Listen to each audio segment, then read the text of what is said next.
बिस्मिल्लाहिर्रहमानिर्रहीम। अस्सलाम वालेकुम नाज़रीन, आप यूट्यूब चैनल देख रहे हैं। मैं इमरान खान हूँ। आज दोबारा सुप्रीम कोर्ट ऑफ पाकिस्तान ने इमरान खान साहब का केस सुनना था। एक मरतबा फिर तारीख दे दी गई है। इमरान खान साहब को इंसाफ नहीं मिल रहा। हर दफ़ा अदालत एक नई तारीख दे देती है। सुप्रीम कोर्ट ऑफ पाकिस्तान में जब केस लगने के लिए गया तो जो प्रोसिक्यूटर की जानिब से यानी प्रोसिक्यूशन टीम या पंजाब हुकूमत का जो प्रोसिक्यूटर है उनका वकील आया नुमाइंदगी करते हुए। उसने कहा जी वो प्रोसिक्यूटर साहब जो है ना उनके पेट खराब हो गया, उनको फूड पॉइजनिंग हो गई है, लिहाजा आप कोई और तारीख दे दें। तो जज साहब ने फिर एक दिन की तारीख दे दी। इससे पहले जनाब एक दिन कहा कि जी वकील खुद मौजूद नहीं। उन्होंने कहा जी वकील मौजूद है, करें आप। फिर तारीख दे दी थी। फिर दोबारा एक और तारीख दे दी थी। फिर ये कहा जी क्योंकि इजाफी दस्तावेजात आ गई, मैं पढ़ना चाहता हूं, मैं कल आऊंगा। फिर तारीख दे दी। और आज जनाब के जो प्रोसिक्यूटर है उसको फूड पॉइजनिंग हो गई है, उसका पेट ठीक नहीं है। तो जब उसका पेट ठीक हो जाएगा तो फिर दोबारा हम केस लगाएंगे। तो एक और तारीख दे दी है।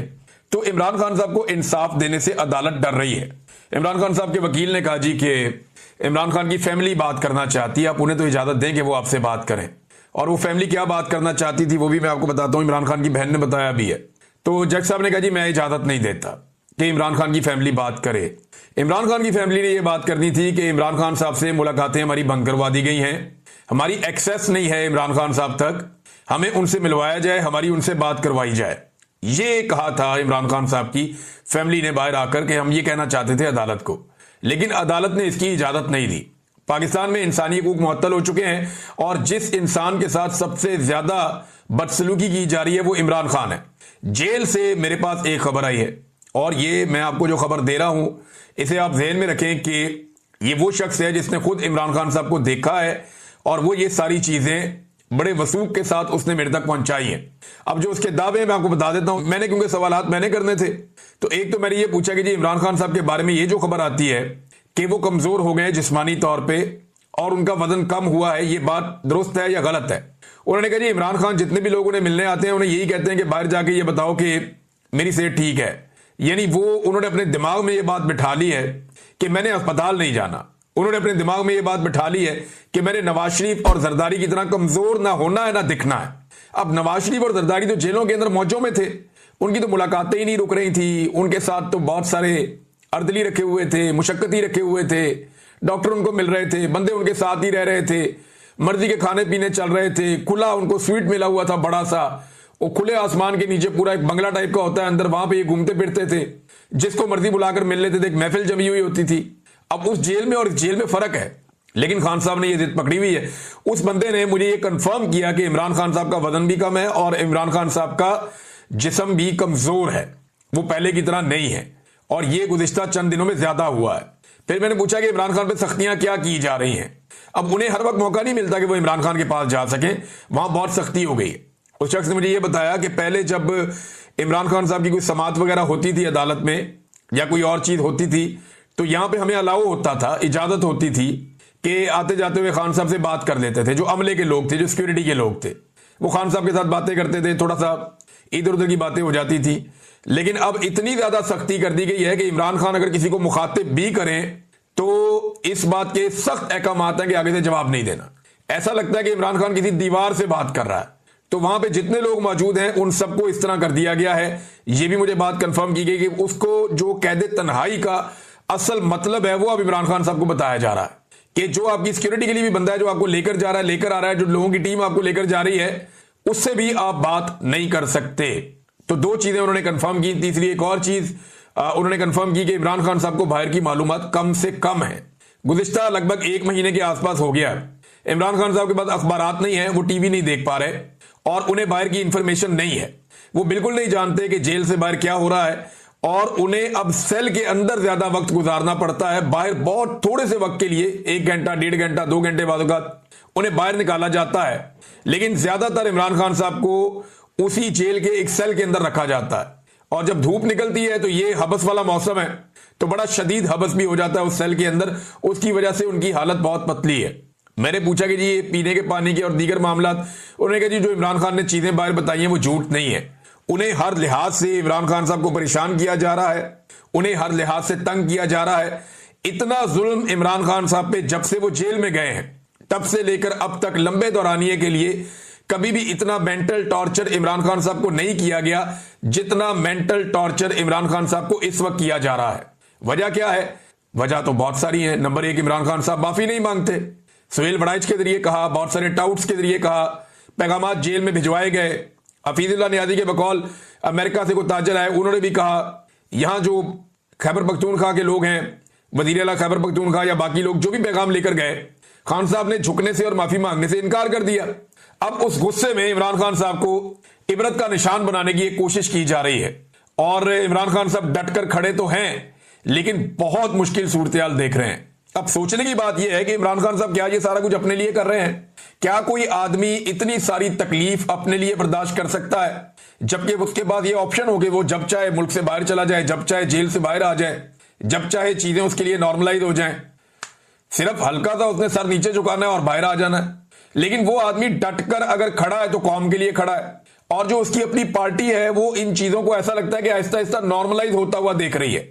फैमिली जो है वो बड़ा जोर लगाती रहती है, वो कोशिश करती रहती है, वो इधर टक्कर मारते हैं उधर मारते हैं, वो कोशिश करते हैं किसी तरह इमरान खान साहब तक एक्सेस हो जाए, कोई इंसाफ मिल जाए, जबकि जो पार्टी के लोग हैं उनके अंदर तो बिल्कुल वो एक अलग तरह का है। तो इमरान खान साहब की सेहत के हवाले से मैं आपको ये बताऊं कि वो बीमार तो नहीं है, वो खुद कहते हैं कि मैं ठीक हूं, लेकिन उनका वजन भी कम हुआ है और उनको शदीद मेंटल टॉर्चर इमरान खान साहब को किया जा रहा है कि वहां पे जहां चंद मिनट गुजारना मुश्किल है, वहां पे इमरान खान साहब को 22-22 घंटे अंदर रखा जाता है और उन्हें पढ़ने के लिए कोई किताब भी नहीं दी जाती जिसे पढ़ के वो अपना वक्त पास कर लें। तो ये इमरान खान के साथ किया जा रहा है और ये कर कौन रहा है? मिलिट्री एस्टेब्लिशमेंट कर रही है। मेरा चैलेंज है पाकिस्तान का कोई एक जर्नैल, एक जर्नैल एक भी ऐसी जेल काट के दिखाए। परवेज मुशर्रफ को मौका मिला था जेल काटने का, तो वो अदालत जाते जाते रस्ते से अस्पताल पहुंच गया था, याद होगा आप सारों को। तो कोई भी जर्नैल जेल नहीं काटता, कोई भी जर्नैल जेल काट नहीं सकता।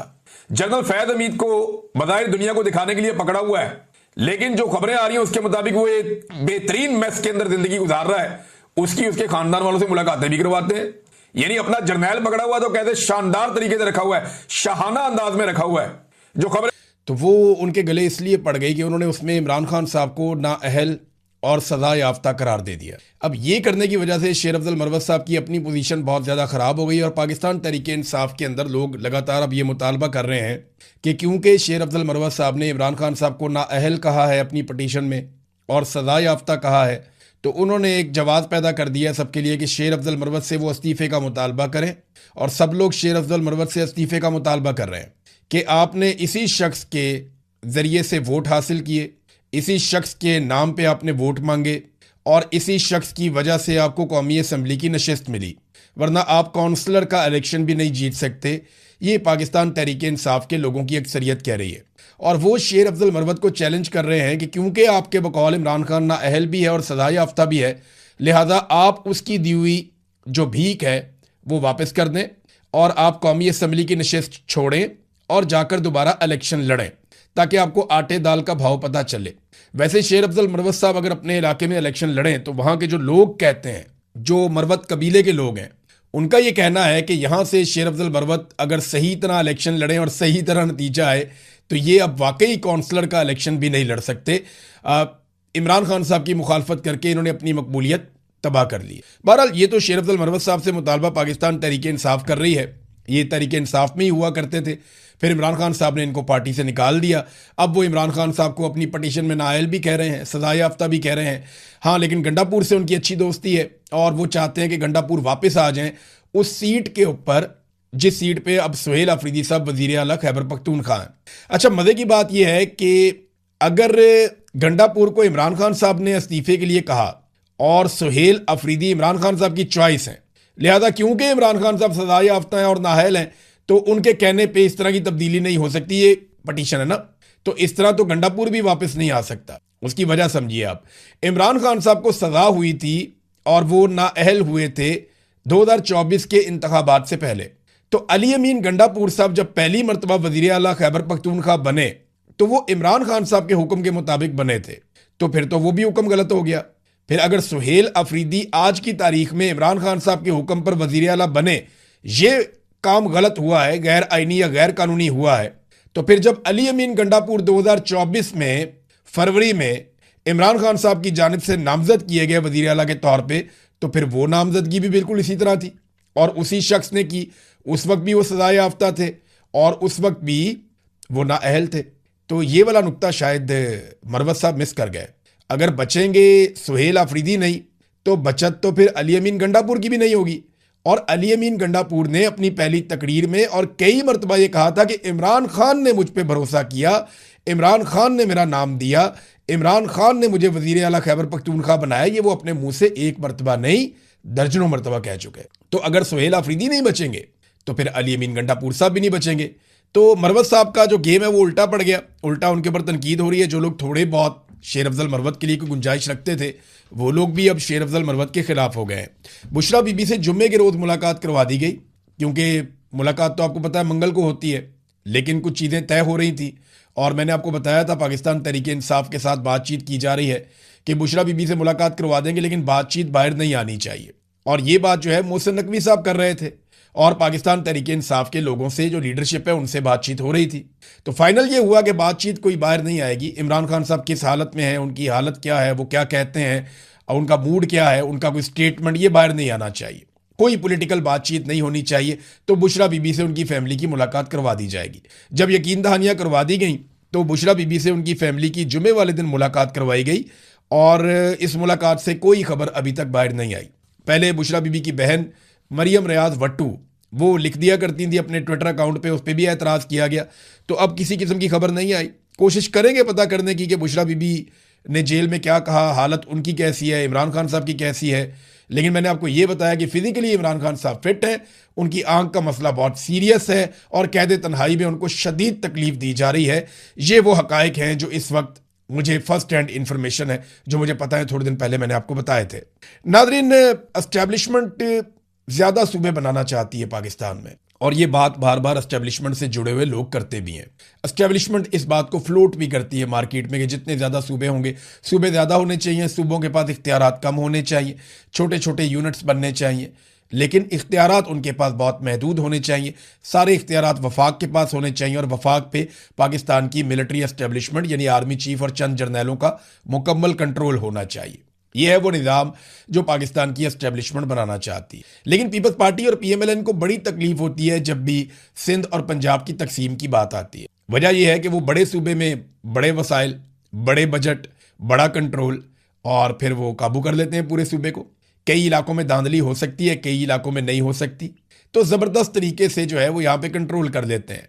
यानी कराची की इकॉनमी बहुत बड़ी है, हैदराबाद की इकॉनमी बहुत बड़ी है, और यहाँ से कभी भी पीपल्स पार्टी इलेक्शन नहीं जीत सकती। पीपल्स पार्टी इंटीरियर सिंध से जीतती है और फिर कराची पे और हैदराबाद पे भी राज करती है और उसके पैसे पे भी राज करती है। तो अब बिलावल ने बोलना शुरू कर दिया, मरसूं मरसूं सिंध ना डेसूं, यानी वो शुरू हो जाते हैं।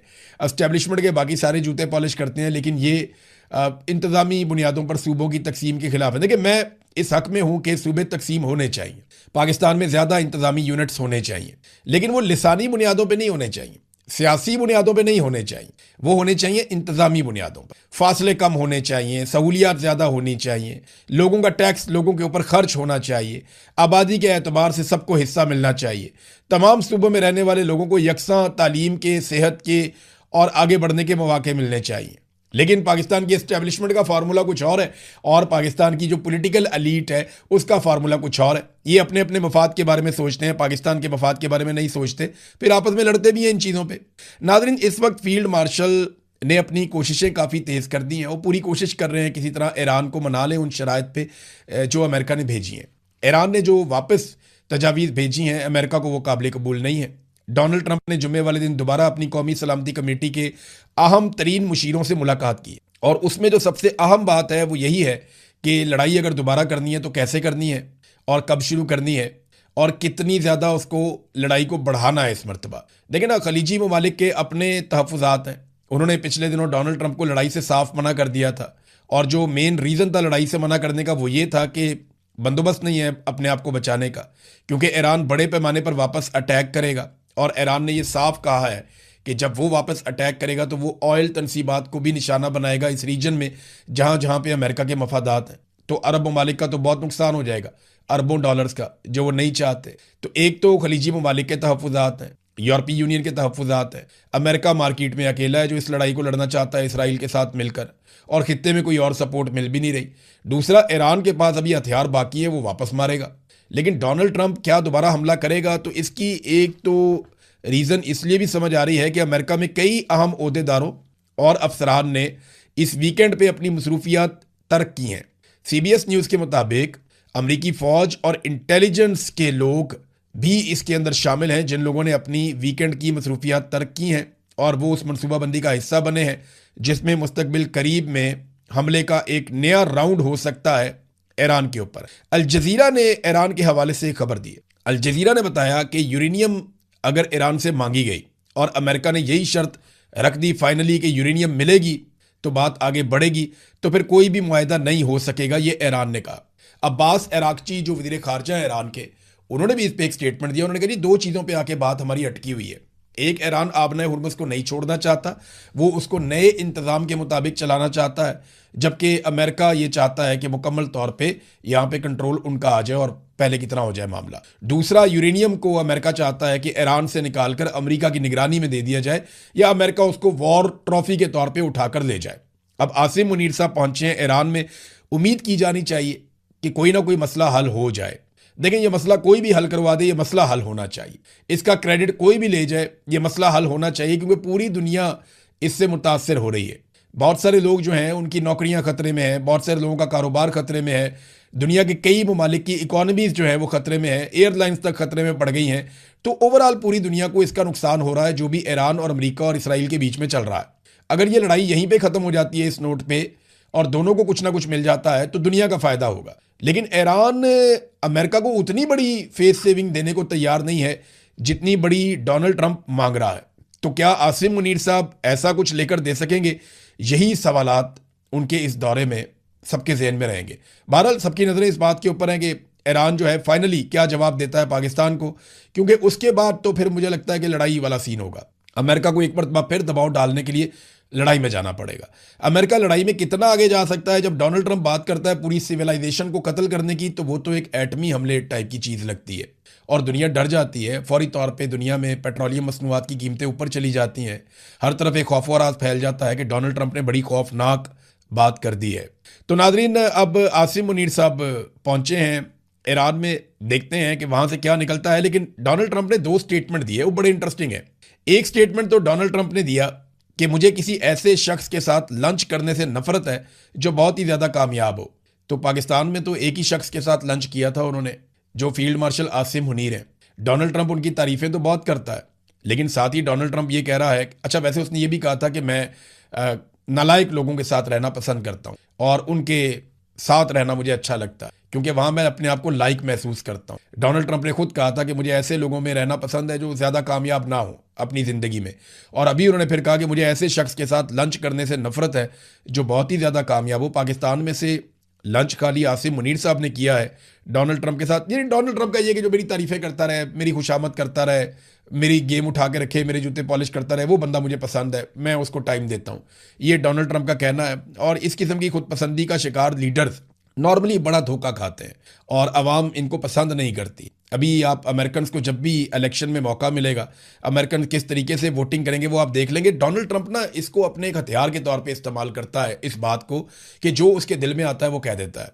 यानी डोनाल्ड ट्रंप ने एक रवायत को तोड़ा है अमेरिका में कि जो बात लोग अपने मुंह से नहीं कहना चाहते, डोनाल्ड ट्रंप वो अपने मुंह से कह देता है।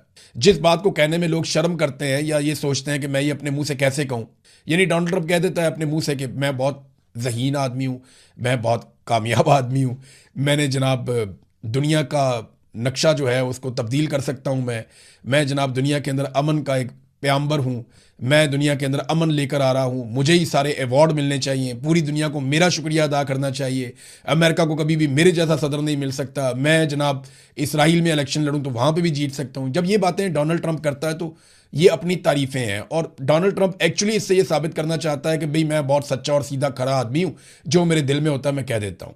अमेरिकन बाद औक़ात ऐसी बातें पसंद भी करते हैं, तो एक क्लास है अमेरिकन की जो इस वजह से डोनाल्ड ट्रंप को वोट छूट देती है। लेकिन बहुत बड़ी तादाद में जो समझदार लोग हैं वो डोनाल्ड ट्रंप से, और ये बहुत सारे जो है वो रिपब्लिकन्स के वोटर हैं, जो डोनाल्ड ट्रंप की अपनी पार्टी है उसके वोटर्स भी नाराज़ होते हैं। तो डोनाल्ड ट्रंप की मकबूलियत लगातार कम हो रही है और ये नुकसान आपको आने वाले दिनों में जो मिड टर्म इलेक्शन है उनमें अभी तक की जो इंफॉर्मेशन आ रही है या अभी तक के जो सर्वेज आ रहे हैं उनके मुताबिक आपको ये नुकसान दिखाई भी दे जाएगा। नादरीन, जो समूद फ्लोटेला के जो कारकुनान थे या फ्रीडम फ्लोटेला के जो अरकान थे, इंसानी हकूक़ के अलमबरदार, ये लोग इसराइल के कब्ज़े में गए, सैकड़ों लोग थे। इसराइल ने इन पे बदतरीन टॉर्चर किया। इस हवाले से जो खबर है वो मैंने पढ़ी तो वो दिल दहला देने वाली है। पहले तो उसकी वीडियोज़ आई, वो बड़ी खौफनाक थी, बड़े तकलीफ दे मनाजिर थे जो हमने देखे इस खबर के हवाले से। और अब जो खबर आई उसमें यह है कि इस्तांबुल जब ये लोग पहुंचे तो इनमें से बेशतर इंतहाई ख़राब हालत में पहुंचे हैं। इनमें कईयों की जो है वो पसलियाँ टूटी हुई हैं, कईयों के जिस्मों पर नील पड़े हुए हैं, कई